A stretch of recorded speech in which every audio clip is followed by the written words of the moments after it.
Yes, Gene, new intro. How do you like it, everybody? Nice little bounce to it as we start off this show with a nice, comfortable win by the Philadelphia 76ers tonight as they take down the Raptors, even up the season series 2-2. Welcome to the PHLY Sixers postgame show, live from the Xfinity Lounge, along with Derek Kyle. I'm Devon Bree, president of basketball operations, producing the show. All of you, we appreciate you hanging out with us after a really good win, again, over the Toronto Raptors.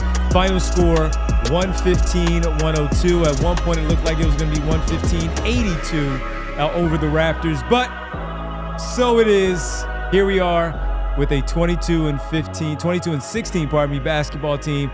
After this victory, we are presented by Bet365. Whatever the moment, it's never ordinary at Bet365. Sign up using code PHLY365. A lot to get to, including the Ace Hardware temperature check, the Togo unsung hero, and the player of the game. We'll get to all of that as we go along with you here tonight. But Derek, just what we expected, right?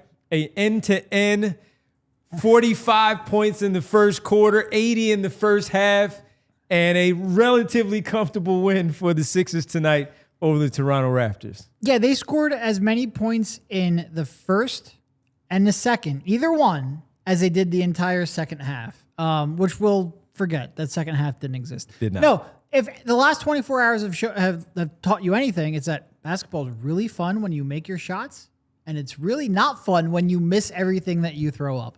And it's easy to sort of simplify basketball in 2026 down to that. But I do think, we talked a little bit in the pregame show about how having Paul George and Embiid would make a lot of those shots easier. And Embiid specifically in the first quarter, he didn't have like a huge statistical first quarter. Certainly Tyrese Maxey had like 18, I think, in the first. He was he was a highlight of that quarter. But Embiid, Maxey's very first bucket, Embiid had a hockey assist where he posted up, swung the ball around, 3-4 passes, found Maxey in the corner. Wild closeout, opens up a driving lane. He had a screen assist on a Paul George pull-up. Embiid hit a three himself, then got an offensive rebound, hit a mid-range jumper. Then you're talking about another screen assist for Maxey, another screen for Maxey's step back.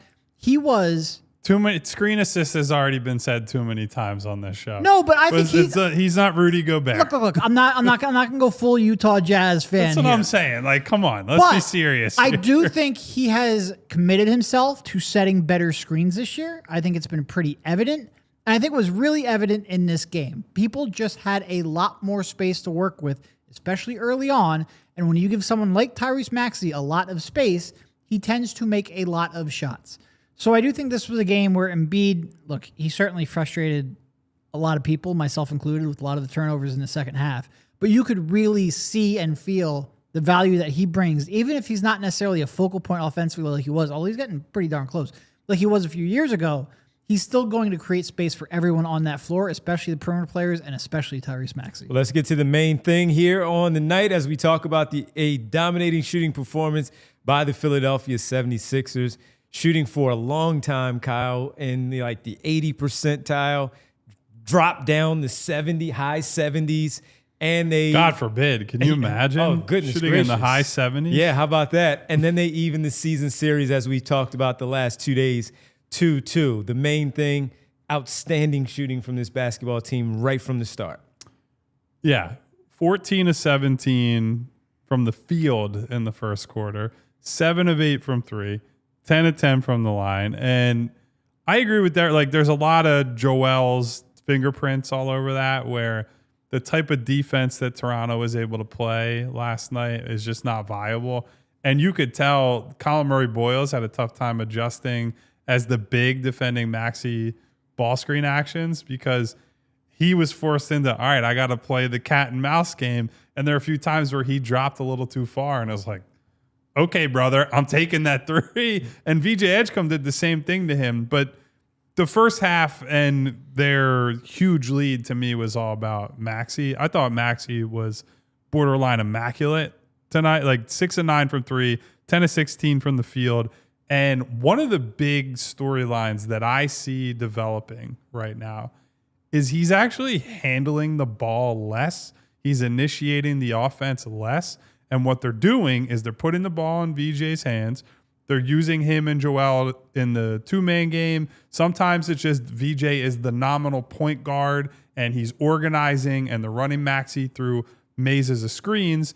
And if the initial look is there to get Maxey coming off a pin down, coming off an Iverson cut, they look for him. If not, then VJ and Joel get into their stuff. And then a secondary action out of that is, hey, Tyrese Maxey's coming off of a dribble handoff. And the dribble handoff synergy between Maxey and Embiid is still, to me, the number one foundational building block of this team and of this offense.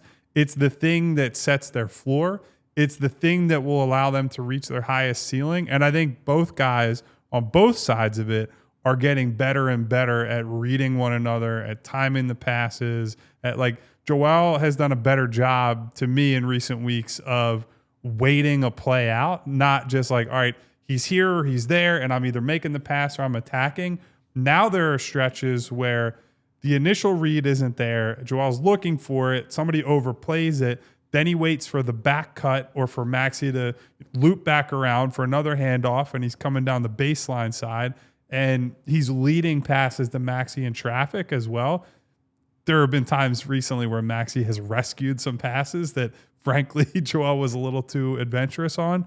But between those two, and with Maxey not having to do as much like, hey, you're just running the offense every single time down, he just has fresher legs as a scorer.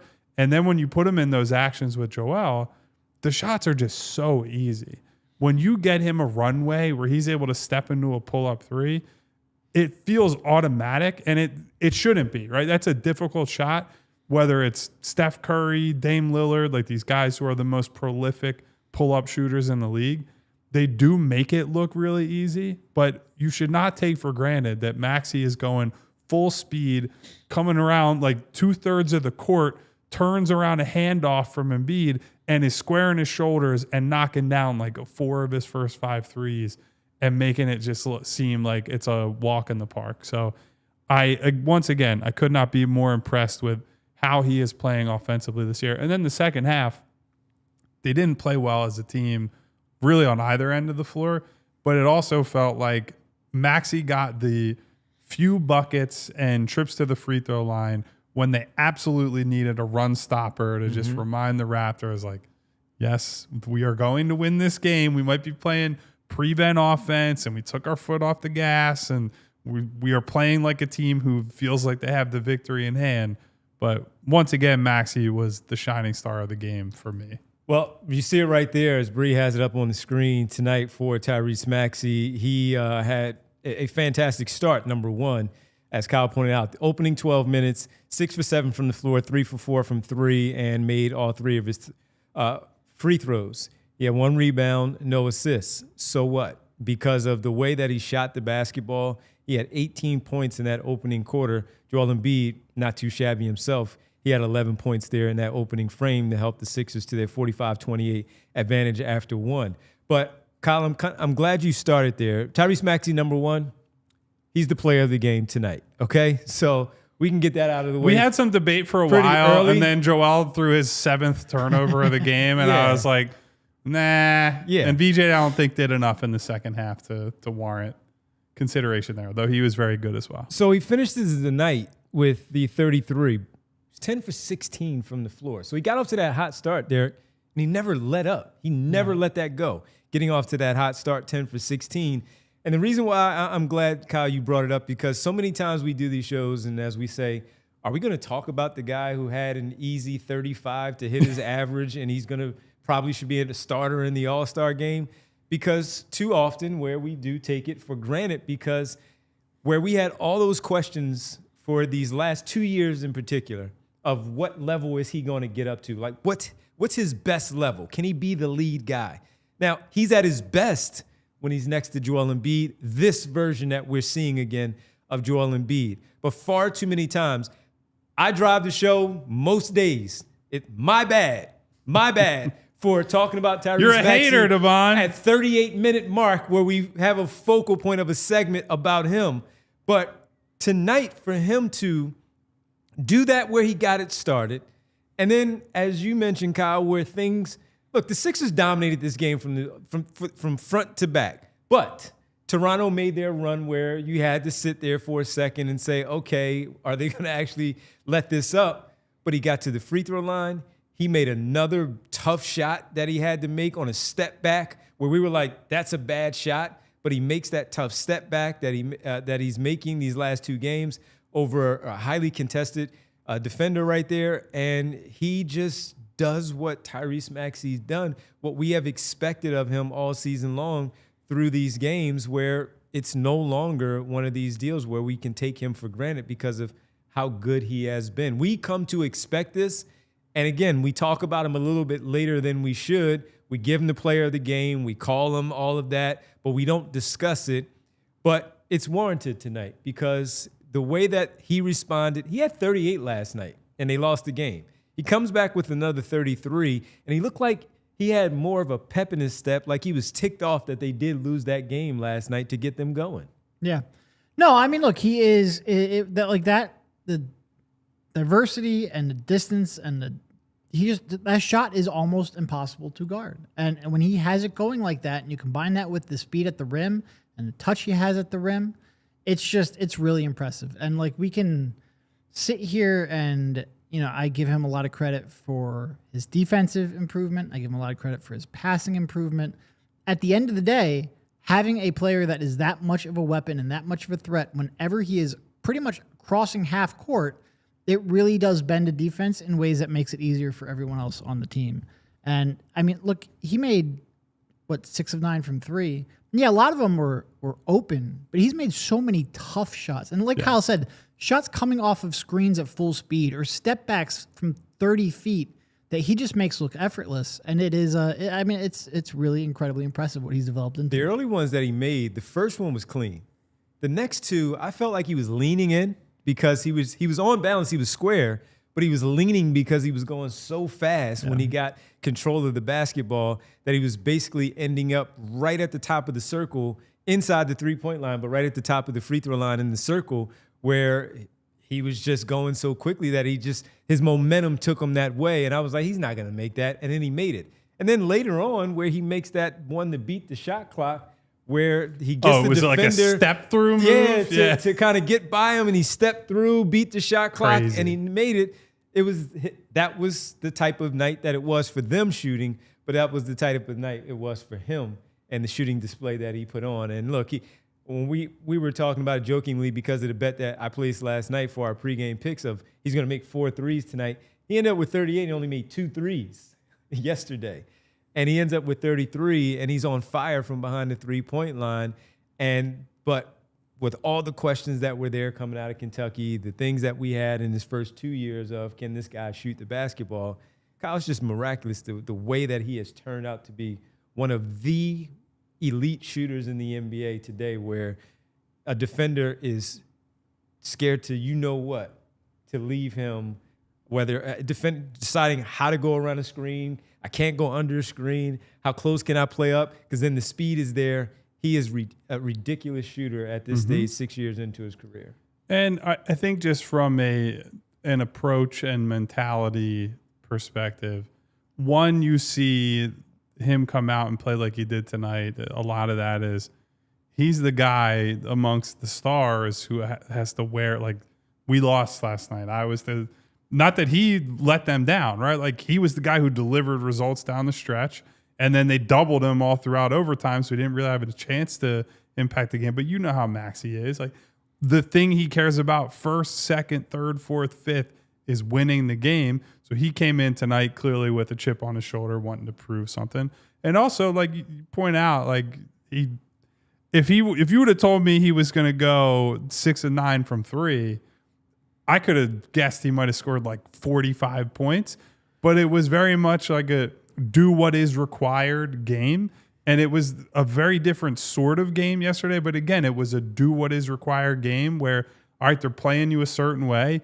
You're going to have to live in the mid-range. You're going to hit tough baseline jumpers. You're going to have to march yourself to the free throw line. Still ended up shooting 7 free throws again tonight, which I am always looking at with him. It's been a thing you track every season, but particularly now. He's as strong as he's ever been. He's gotten more respect from the refs than he ever has. And so the ability to punish a smaller in the front court Toronto team is something I also love to see. But I just really like how, depending on the game, he's adapting to what the team needs. Like, he's had double-digit assist games. He's had games where he's filling up the box score entirely. He's had the games where it's like he's got 4 steals and 2 blocks. And after VJ hits the game-winning tip-in against Golden State, he runs back the other way and makes that incredible play with his speed to block the Anthony Melton. Like, you just go back through the season and all these games and you say exactly what they needed is what he provided. And normally you think of a guy like that and it's like a 6'8" wing who's just capable of, well, they can do everything because they're so physically gifted that they can get to these spots and they can get double-digit rebounds and do all this. So doing what he's doing from the guard position this season is just wildly impressive. And once again, like I have to remind myself next offseason as we're talking about, like, what does next year look like? What does Tyrese Maxey look like? The era of ever doubting that he can get better in the offseason is over, and that really only lasted last year because it was coming off the one down year he's ever had as a pro. Tremendous year he's having. All right, let's take our first pause here. Player of the game, Tyrese Maxey, after a phenomenal performance in the Sixers, 115-102 win. Maxey, 33 points, 6 for 9 from 3. Fantastic in 34 minutes and 55 seconds for the Philadelphia 76ers. When we come back, we have our Togo Unsung Hero, and we also have a temperature check. Let's do the temperature check first. When we get back, we'll get to the Togo Unsung Hero a little bit later. Sixers, again, dominating win, 115-102, season series at 2-2. Sixers now 21-16 on the campaign. They come back home now for 2 against the Cleveland Cavaliers. We'll talk about them and the rest of the NBA with a little bit of help a little bit later right here on the PHLY Sixers postgame show presented by Bet365. Guys, we work a lot of late nights covering the Sixers. There are very few things that get me out of bed and out of the house in the morning, but the Wawa $5 big breakfast deal is one of them. It's a sizzly, whatever sizzle you want. I'm a bacon, egg, and cheese on a croissant guy myself, but they have all kinds of options. Any size, hot or iced coffee.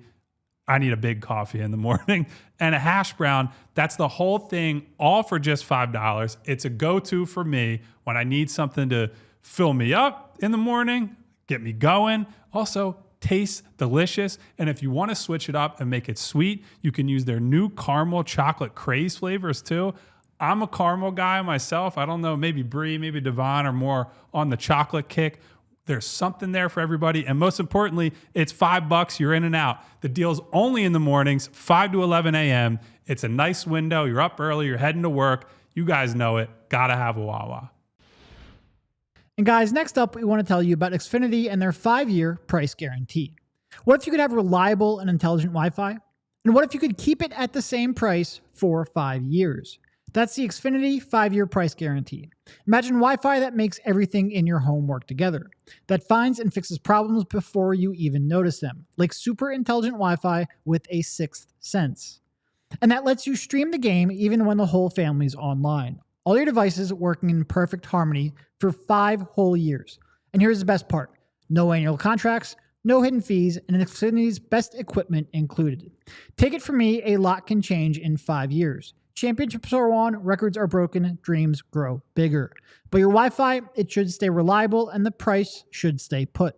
Lock in your price and unlock the possibilities with Xfinity. Learn more at Xfinity.com. Xfinity, imagine that. Select plans only, restrictions apply. And we're back here on the PHLY Sixers postgame show. Hit the like button for us, everybody. Following a very good win, 115-102 over the Toronto Raptors. Head to allphly.com after the show and make sure you read up on Kyle's instant observations and all of their great work that they put, both Kyle and Derek, on the Sixers throughout the year and in the offseason.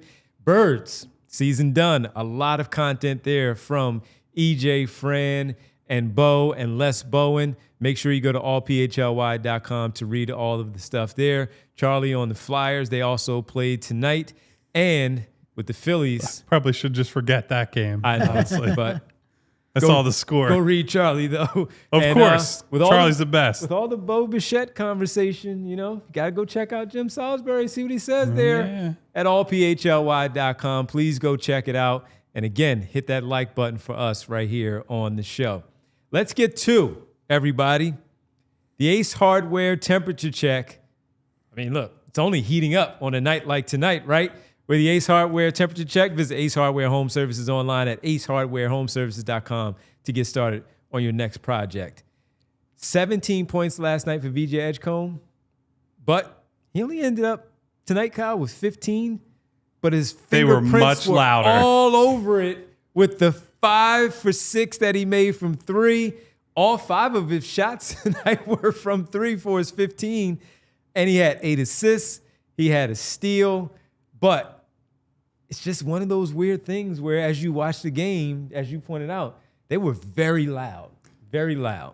And look, I'll stick on the 8 assists for a second. I think one of the things that increasingly we're seeing is him making smart decisions in transition, particularly where we know how fast he is. Mm-hmm. We know how explosive he is. We also know that he can get himself into some trouble just sprinting down the floor and trying to tomahawk on whoever's in front of him. He did run into somebody for a charge in transition tonight while running off the ball. But like by and large, we're starting to see moments where, and there were probably 2 or 3 of them tonight, where VJ's the guy who got the hit-ahead pass, and he's setting the pace in transition, and he sees what's in front of him, and he's like, I'm going to wait it out for just a beat, maybe like a second and a half.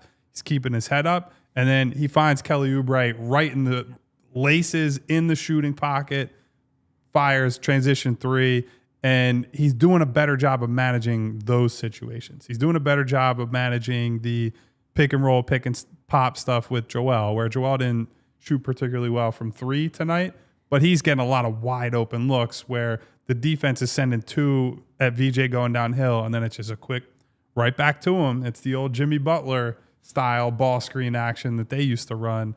And then, of course, there's the shooting. So he had a poor shooting night. I think it was 2 for 8 last night, Sunday night in Toronto, and it was 1 for 7 up until he hits that bomb deep in overtime that we all fell out of our chairs as he hit that one. Tonight, he was just on from the very beginning. It looked cleaner coming out of his hand. The mechanics were more consistent. And the thing I love about VJ, no matter what the stat sheet says, no matter how many shots he has or hasn't hit, he is relentlessly confident. And so I mentioned CMB tonight playing a bit of drop coverage. Unlike with Maxey, I think it was probably intentional that they're showing VJ some space. They saw how he played last night, and they're like, hey, look, if you're turning the corner on a ball screen, we will give you that space. And VJ had already hit a couple spot-up threes to open the game.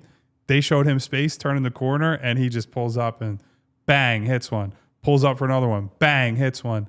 And the work that he has put in to get to this place, I mean, they talked about it on the broadcast, but we have to keep reiterating.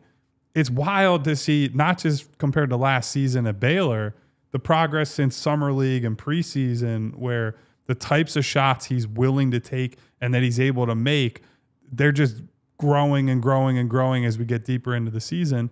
So he did exactly what he needed to do last night. Tonight, I don't think it was quite as impactful, right? If he had hit all these threes last night, they win the game and they probably go 2-0 in this mini Toronto road trip. But still, I feel so good about his shot overall. And that is going to be one of the big decisive factors in how high his ceiling will be as a player. Now that he's tapping into the playmaking stuff and the initiation of the offense too, the sky feels like it's the limit for him. Even that step back 3 that he had where he created the space going to his left, got the defender to, shuffle his feet a little bit. And that's one of the things that we've seen quite a bit where it's really been a surprising thing as far as his game goes and his shooting, just being able to handle that off the bounce, create that space, and confidently still rise up, Derek, to knock down that type of shot. Yeah, and look, he's been a little bit up and down with the shooting, right? He had like that stretch that ended with the Denver game. What was he, like 5 of 11 in that Denver game? The next couple of games, he struggled a little bit. And to Kyle's point, like he can start off 1 for 7 last night, make that huge shot. transfer that right over into this game. It's really always been, I mean, it's not always been, the results matter a lot too, obviously. Yeah. But the confidence has always been a thing that kind of like took us aback and was really, really, really impressive. And, you know, for him to have that ability, look, yeah, he got a couple catch and shoot threes. I agree they're giving him space early. But the next thing you know, he's like, you know, sidestep threes going to his left. And that's really become a pretty consistent part of his game now. Again, just an incredible amount of credit for the work he has put in, the confidence he has built through that work, and his ability to translate that onto a court against NBA players and a further three-point line this early in his career is truly remarkable. And the Sixers are, I mean, we're talking about a game now where two of the, really all three players, but Joel Embiid was obviously clearly an elite prospect who has improved more than you expected, but you expected him to be, I mean, he was going to be the number one pick if he didn't get hurt. But between Maxey and VJ, like, drafting guys based off of their character and work ethic has really paid an incredible amount of dividends for this franchise so far. I'll even bring up something small, too, when we talk about just his poise and how comfortable you are with him on the floor. We've discussed it a lot while watching the game together and then bringing it on the show of how they handle their end of quarter or end of half situations where the 2-for-1 can drive us crazy, Kyle in particular, about how things go. Well, that's like the one thing I kill Maxey for. Right, he's been so great at everything else and so bad at those. Yeah. So they did get a good shot and they made it. They were so hot in the first half that they made it right before the half. But after Toronto takes their shot, the Sixers get the ball with about 13 seconds left coming across half. Pardon me, 18 seconds left because Paul George had the ball. He passes to VJ Edgecombe. It looked like VJ could make a decision of if he wanted to go to the basket, but he didn't. Pulled the basketball out and allowed them to take the final shot of the half. So even something as small as that, where 100%. we have seen a lot, where a young guy just gets really, really, hey, we're cooking. Even if I take this shot, it doesn't matter. We're up big going into halftime. Nope. Let me do a veteran move. Let me pull this basketball out. Let's get a much better shot going into halftime. And that is a small, small thing, but one that you do like to see from your young rookie that's only in game number 38 of the team for the season, but like 34 for his career, where he makes a decision like that and pulling the ball out. Yeah. And not forcing anything. No, and it is like everything's improving. Like his man-to-man defense is improving. His passing is getting leaps and bounds better to the point where if he really improves his handle over the offseason, you could see him being, I don't necessarily love like, oh, he's the point guard, Max is the off ball, blah, blah, blah. They're both going to run offense. It's great to have 2, 3, 4, 5 people on the court who can run offense and make decisions. But if he adds to that handle and tightens up that handle even more, he really can become a really good shot creator and a play setter. It is it's just wild how much he's improving. I love it. Now we are going to have to deal with like the start of the fourth quarter tonight was not his best in terms of running the offense. And so when you see people in the chat on Twitter and everywhere else that are like, they need to get a point guard in here, like I get where that's coming from because you're going to have to deal with ups and downs. He's a 20-year-old who is not really a point guard. Like I think he can become a point guard, but he is more of a combo 2-guard, and like Maxey is in that same boat, but he's years of development and skill work removed from this sort of territory. So VJ is going to have some stretches where, yeah, he's going to pick the ball up near half court and it's like, VJ, why'd you do that, buddy? Or he's going to get himself into a tough spot or bleed down the clock. And you're like, VJ, why didn't you call for a ball screen or organize the offense better or whatever it might be? But as we see him in this current state, so much better at running the offense than he was 2 months ago. Yeah. You think about that and you're like, well, how good can he be at it 2 months from now when they've gotten all these reps, when you are playing consistently with Joel Embiid and Paul George and Maxey and all these guys? Like, and that's just year one. Yeah. Forget about next year, 2 years from now. We're seeing him get better at things as complicated as you're in charge of the whole offense and running this play within the span of his rookie season. That's something to get really excited about. And the other thing, too, is you talk about just year one with these games for the next 2 months. When we get to the next 2 months, and guys, we're in March, that rotation is going to shrink. So we're not going to see Jarrett McCain as much. We will see Quentin Grimes, depending on who's on the roster. Let's just talk about I everybody hope we see Jared by that point, and Yeah. because it means that he's turned a corner. I just am not But if bullish he about hasn't, it. Yeah. then the rotation has shrunk, and you know that it's going to be Grimes as the one guard. That's the number one guard off the bench.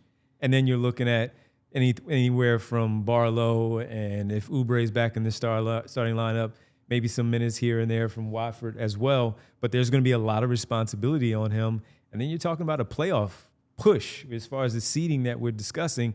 That's going to be a lot on him. But all of this on-job training that he's getting right now, and they're still winning basketball games, it's really, really encouraging, again, to see that from your young rookie, only 30-plus games into his career.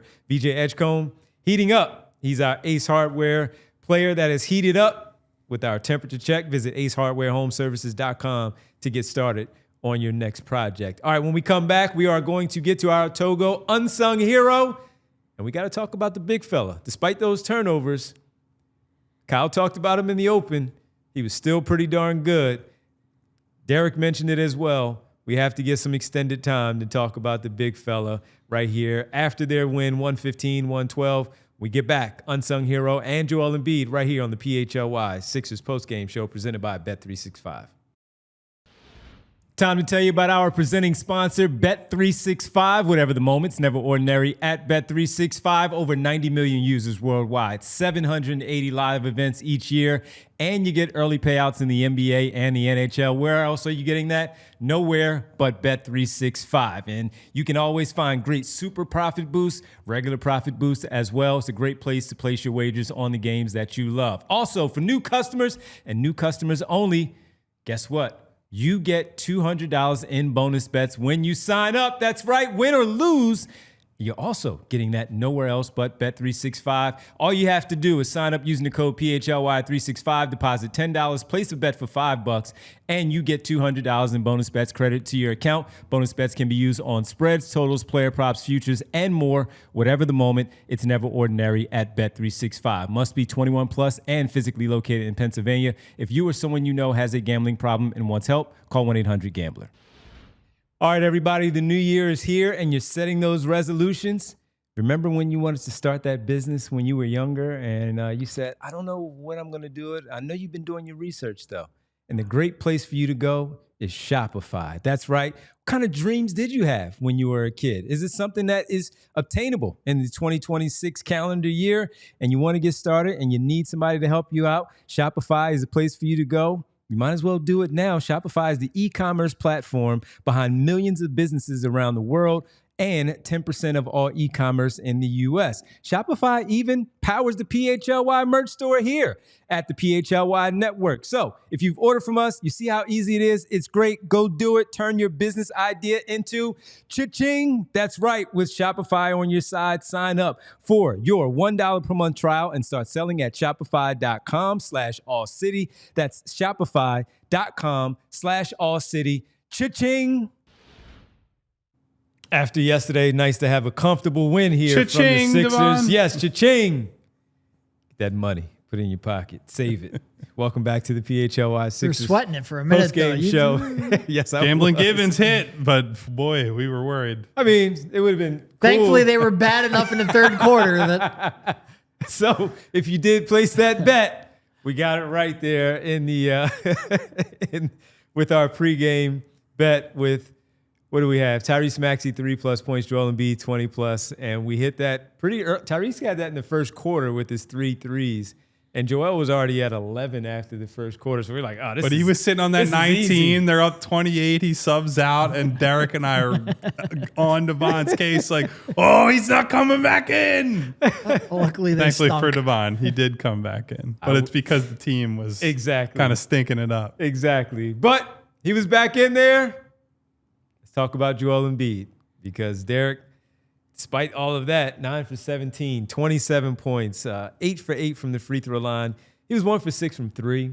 That's why the percentage looked like the way that it did.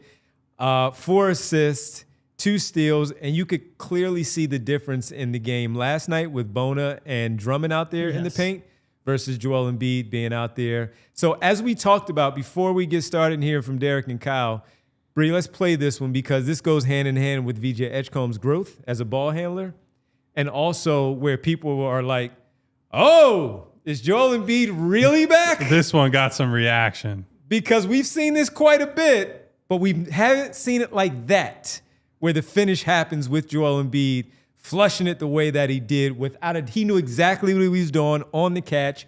He wasn't going to be worried about anybody in front of him. And great pass from VJ Edgecombe and the recognition. And then Derek, just the finish from Joel Embiid.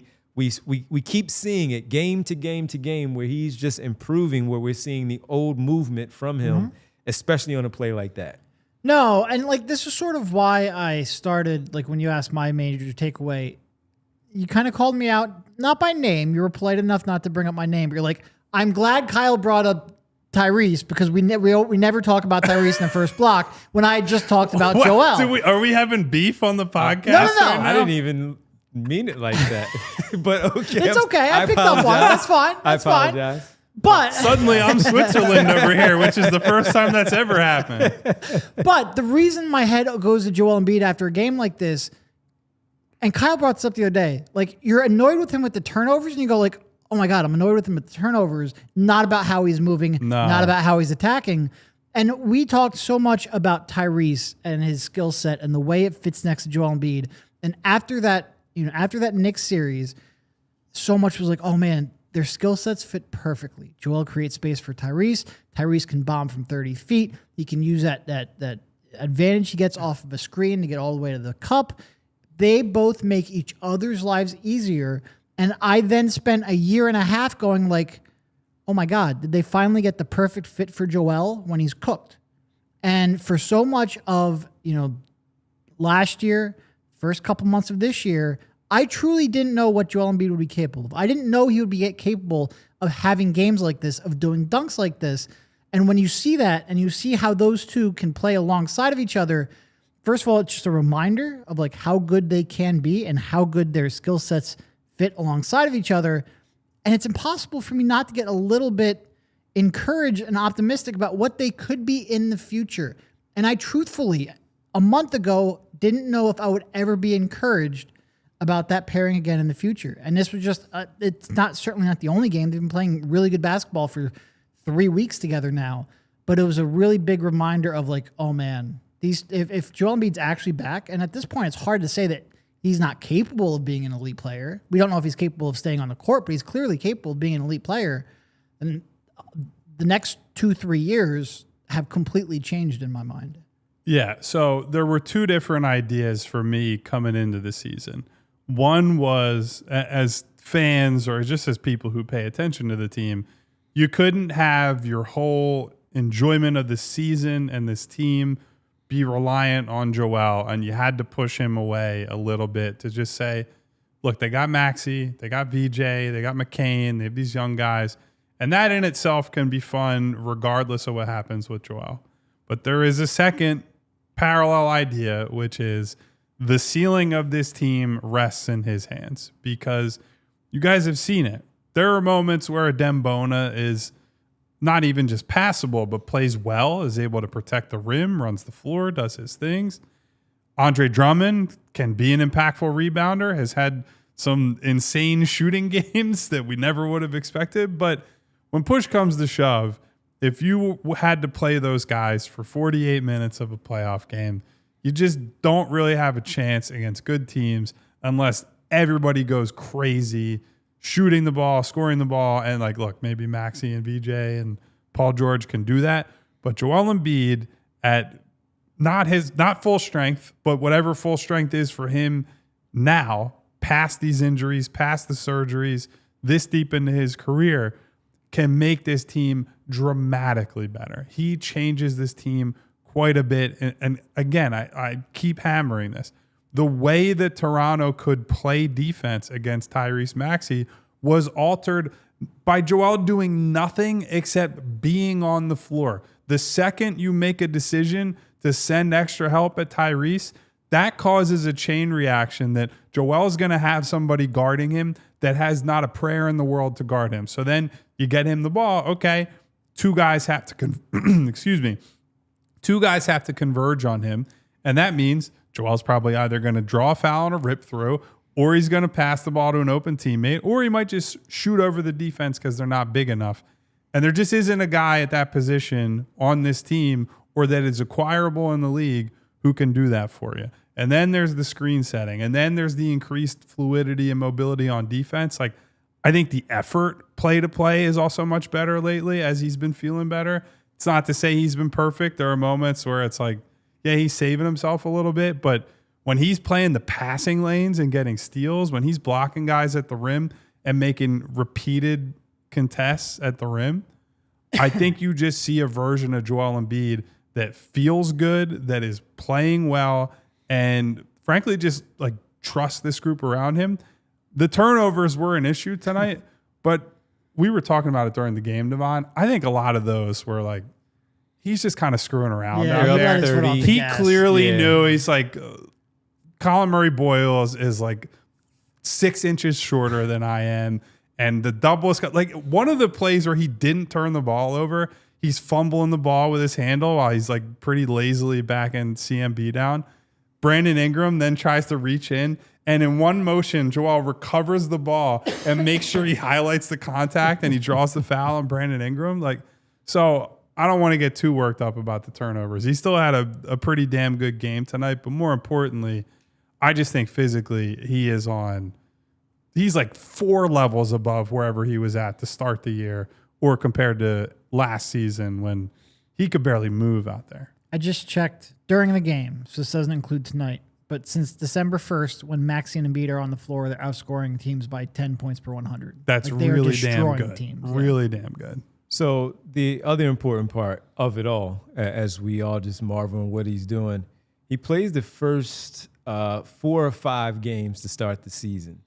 Then he's inactive, active, inactive, active. He misses the next 11 games.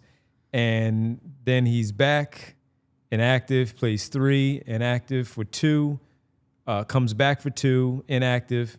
And since then, he has played 7 of the last 8 games for the Philadelphia 76ers, including 6 straight before missing the Toronto game yesterday. But we knew he would miss one of these. And so the fact that he played tonight and it was just, hey, this is kind of, they're not going to come out and say it, but that was a very scheduled, like, he's not going to play. It was a scheduled groin injury. He comes out tonight, and like, here's the other thing too.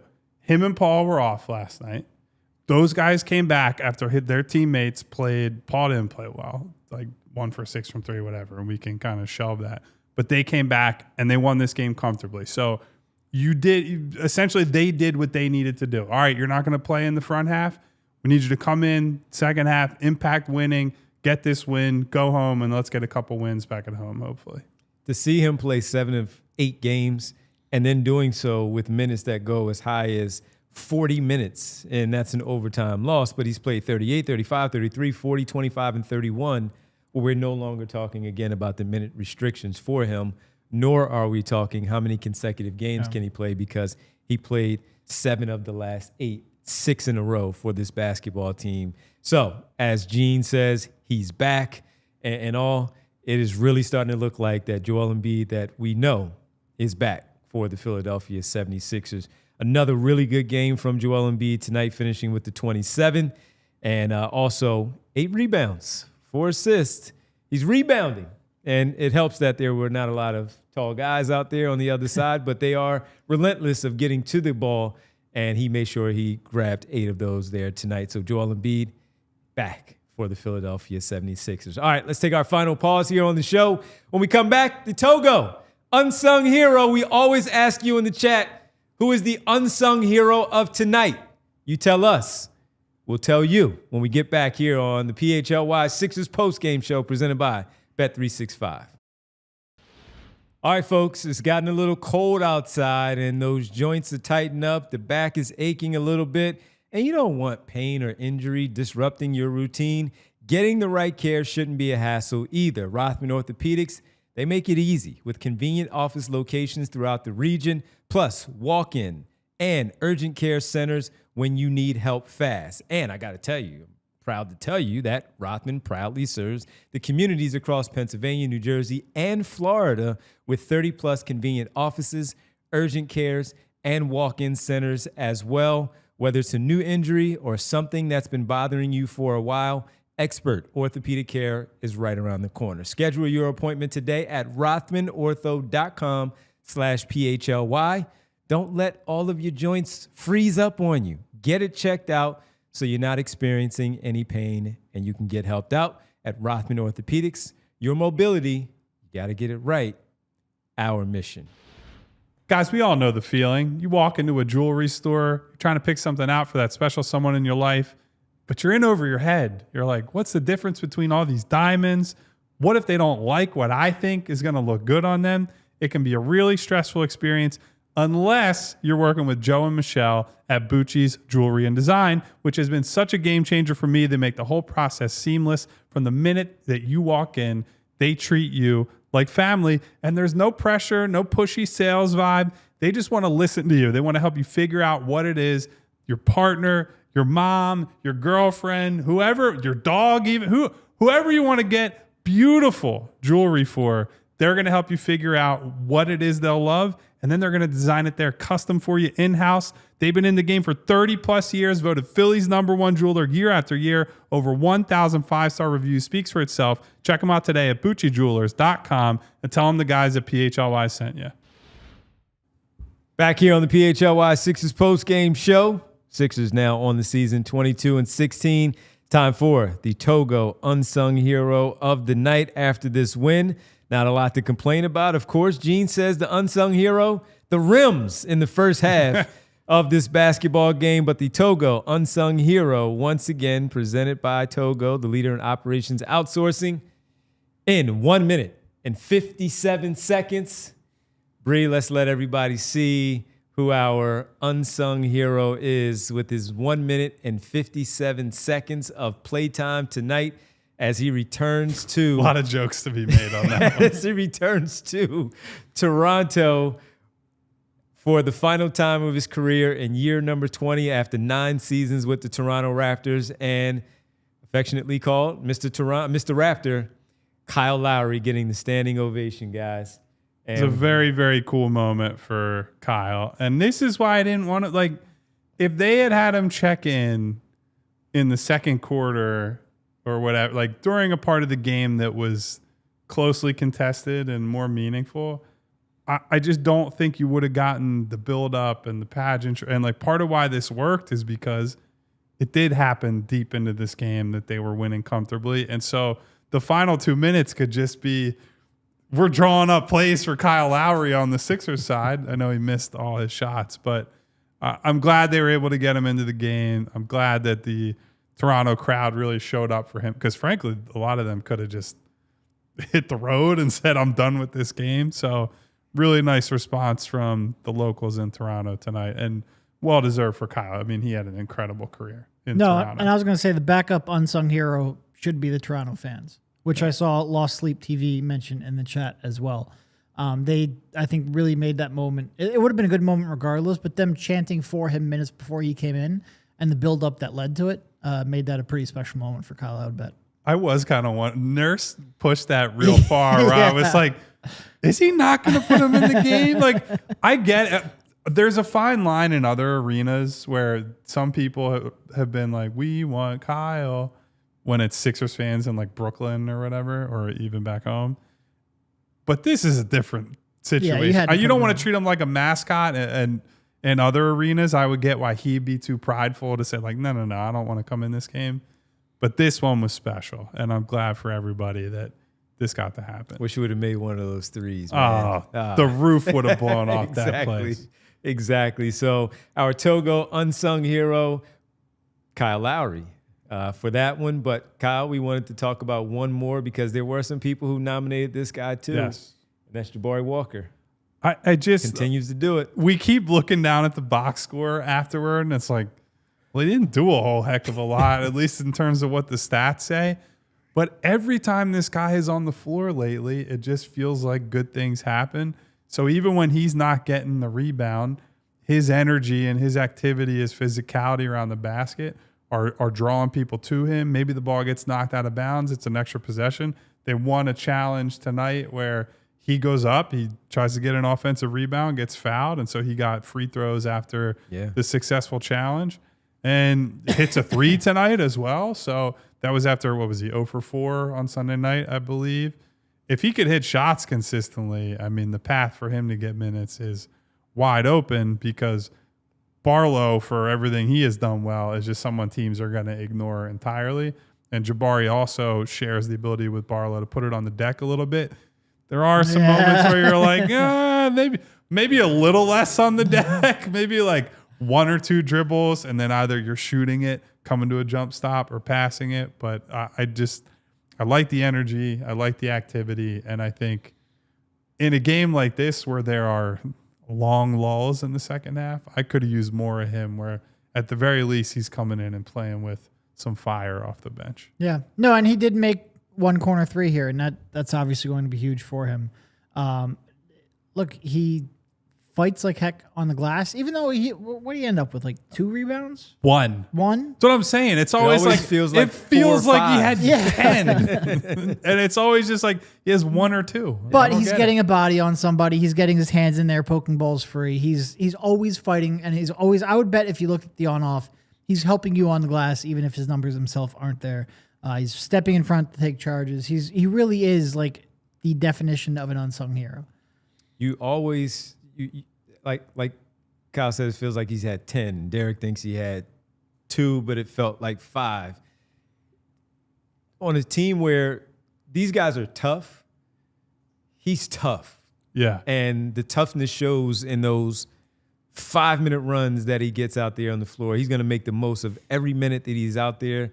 Sometimes you're throwing your hands up because he put the ball on the floor 3 times instead of the 2 and makes a tough decision. But when he gets back down the other end, he does something that just impacts where you got a really good defensive possession, or he's hitting that offensive glass, positioning himself for an opportunity, gets his shoulders yanked down, and you get the challenge and you win it because of his relentless effort to the basketball. So no matter how many points he puts up or how many threes he makes, even though you would like for him to make 1 or 2, when he squares up and takes one of those shots, just the toughness that's there is as we've seen him through 35 of the 38 games now that the team has played, the toughness is just jumps out off the screen. So Derek, to your point, according to Cleaning the Glass, when Jabari Walker is on the floor, the Sixers have an offensive rebounding rate that is almost 8% higher.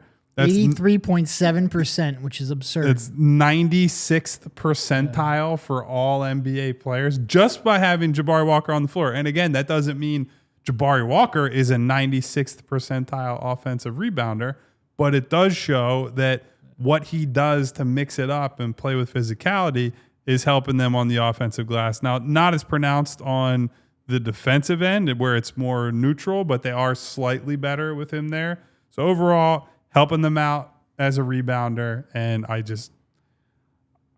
really like both of these two-way guys they've been playing. Imagine if Beauchamp ever plays and they potentially have 3 guys on 2 ways that are playable NBA players. What a ridiculous circumstance that would be. And he can just soak up a couple of wing minutes for you, Beauchamp, as far as his athleticism and all that. All right, both of those guys tonight, Kyle Lowry, of course, last time in Toronto.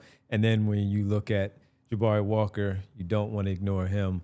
Unsung Hero presented by Togo, the leader in outsourcing operations outsourcing. Let Togo handle the work that gets in the way of your work. You call the plays, we execute. All right, let's get to some help that the Sixers received tonight. Oh, man, it would have been nice to steal both of these games, but so it is.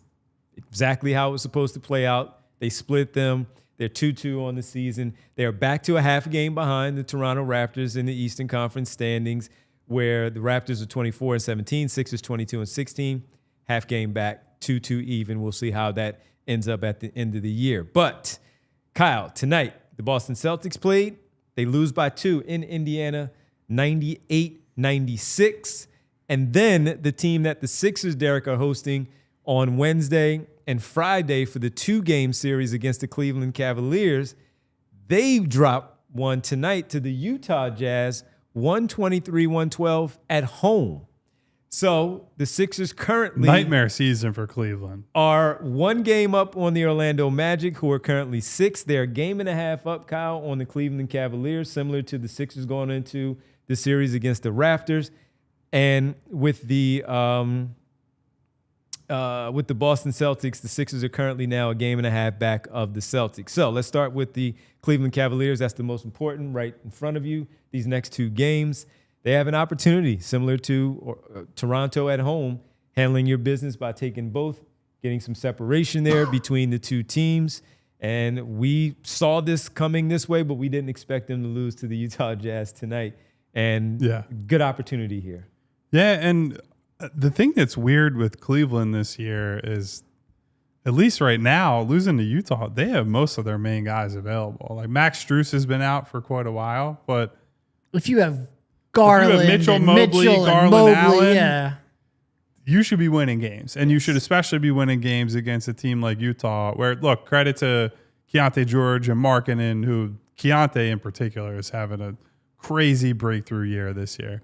And so salute to those guys. But Cleveland had all these expectations coming into the year. They're mostly intact and whole right now. 60+ wins with this same team. And it just feels like they can't get out of their own way. They've lost their identity, where it was they had some losses, right? Like Ty Jerome was a big part of that bench.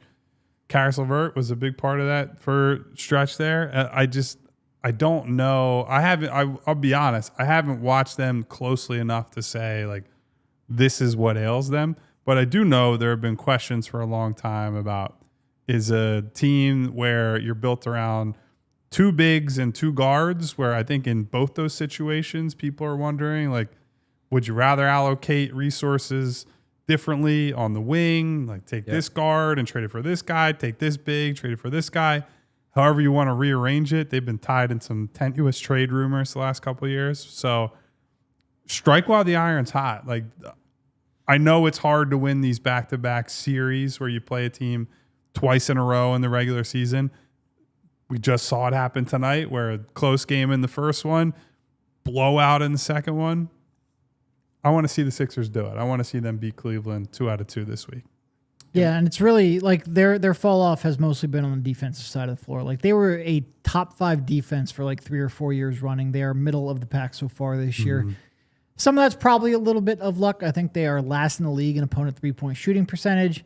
That might normalize a little bit, but they don't seem to have the kind of bite that they used to have. Like their defense is just not as feared as it once was. And you've still got a heck of a lot of offensive talent. Obviously, it's going to be a tough matchup. I'm real interested to see who VJ guards and how he does against them. But yeah, I'm real interested to see what they do with this one. So when you talk about Strus being out, Strus is out. All right, but you lose Ty Jerome.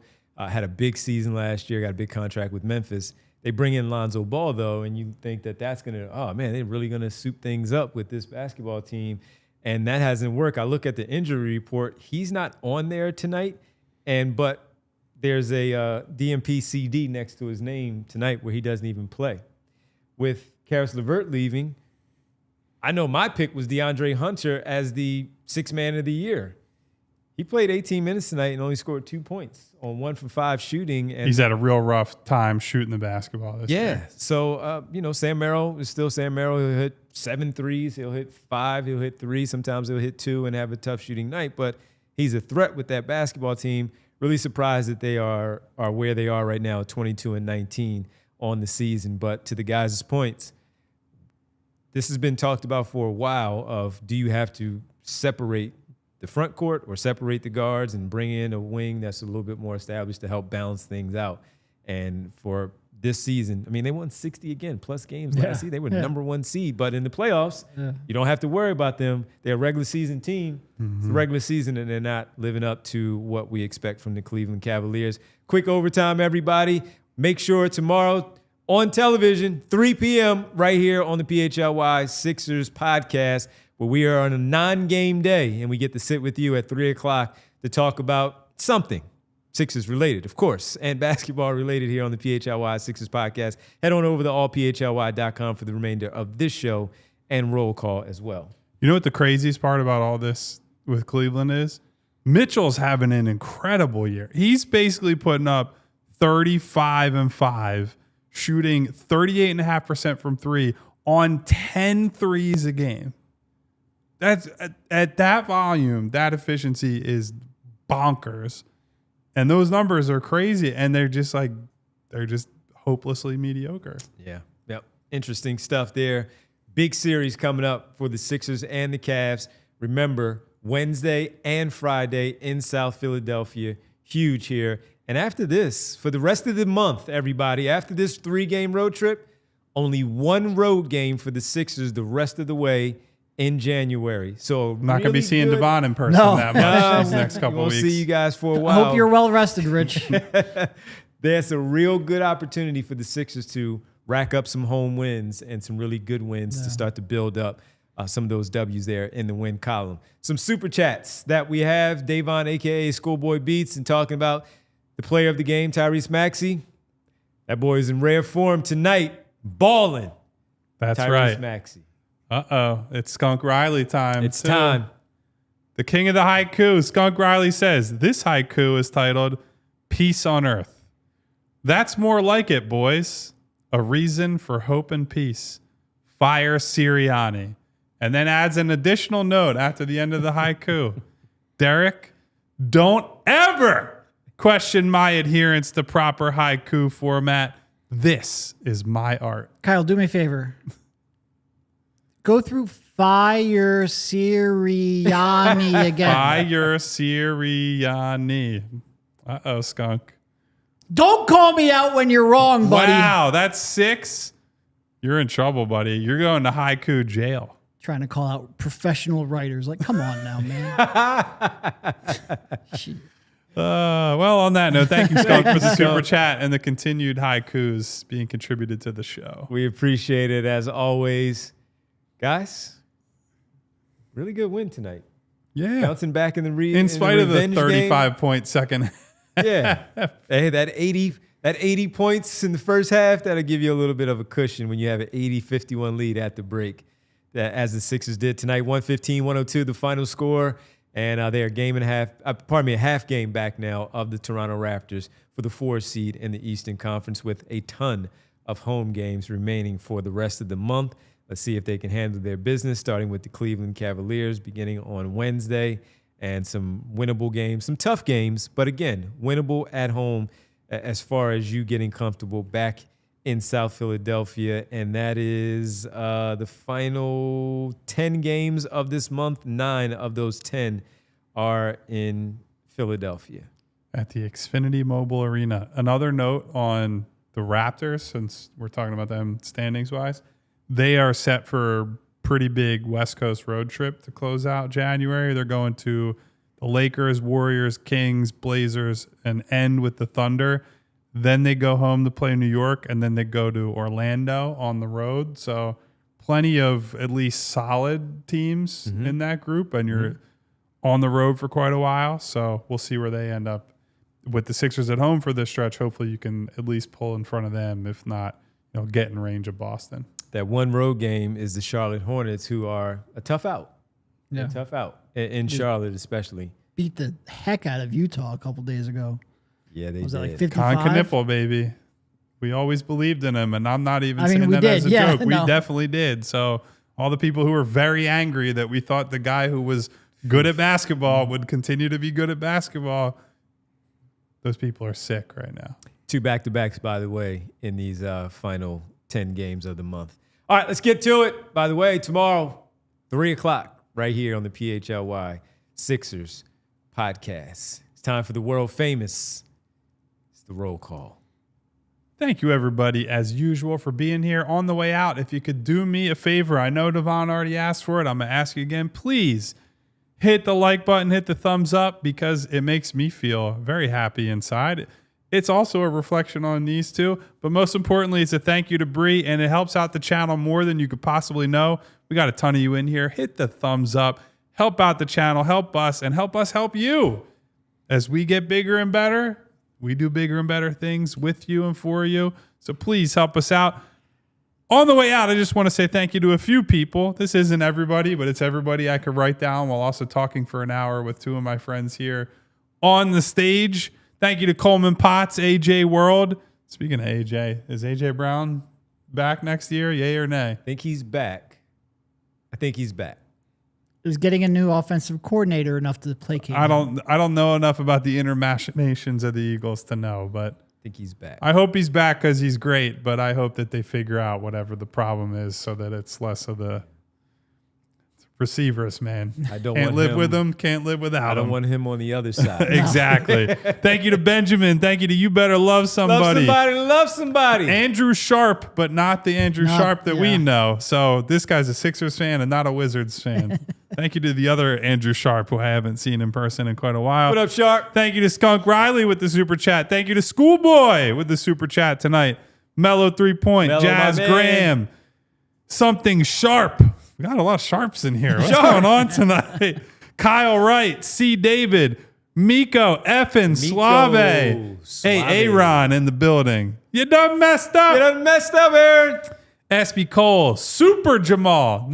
What happened to regular Jamal? Super Jamal is in the house tonight. That's Thank you, pretty Super cool. Jamal. It Super is. Jamal. Wonder if there's a Super Kyle out there somewhere. Maybe Kyle Lowry, I mean, Super right Kyle. there. There you go. Reardon, Smy Guy, Terry Hayden, Smoggy. Key to King. Thank you to Mom's grandchildren, of course. What's up to Mom? Val, Jess, my girl Nona, Hey, ladies. Bernard McCoy, Lost Sleep TV, Brownie, Spiffy McZender. Nick Zender, you are spiffy, my man. Veteran of the Psychic Wars. What's up to our friend? I Gavini, Yams, Schoolboy again, because I wrote him down twice. Philly Star 33. Philly Star. Andrew Woodland, Joe McGee. Joey. TTP Leem. Eugene Ross. What up, Lean? PHLY guy wrote him. The 2-minute warning. What up, Al? Our guy Al. What up, Rich? And of course, music lover Tom Jackson, Rich P, and Black Moses, The Moses sends us off that he is into the night. the Black Moses. Thank you, everybody, for being here. On the way out, hit the subscribe button, hit the bell icon so you get notifications each and every time we go live. And until tomorrow at 3 p.m., Leave a comment as well. a daytime show. Stay safe. Take care of one another. Goodbye. See ya. We all silly like the mayor.